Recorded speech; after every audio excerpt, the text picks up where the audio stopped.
ஆங்கில 9வது எழுத்து இதனுடைய பெயர். இதுதான் ஆங்கில 9வது எழுத்து. இதனுடைய பெயர் ஐ.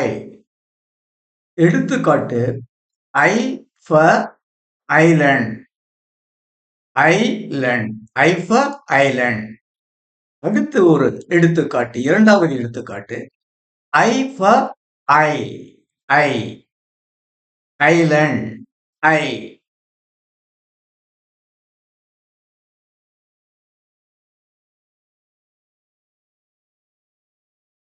சொற்கு எடுத்துக்காட்டு ஐ ஆம். ஐ ஆம்.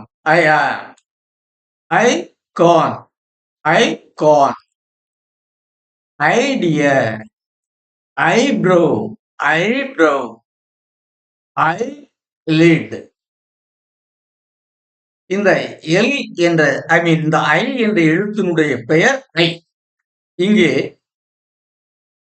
இக்ளூ என்ற எடுத்துக்காட்டு கூறுவது, இக்ளூ என்ற சொல்லை எடுத்துக்காட்டாக கூறுவது முறையாகாது. ஏனெனில் இங்க பாருங்க, ஐ ஒரே ஒரு டிப்தான் ஒலி.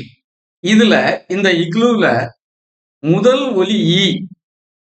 அப்போ இந்த ஈ என்ற ஒலி, இந்த ஈ என்ற பியூர் வவல், இந்த ஈ என்ற உயிரொலி இந்த ஐ என்ற ஈருயிரொலிக்கு மேட்ச் ஆகாது.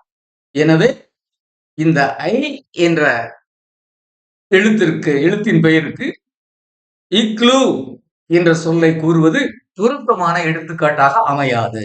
So I for igloo is not an apt example.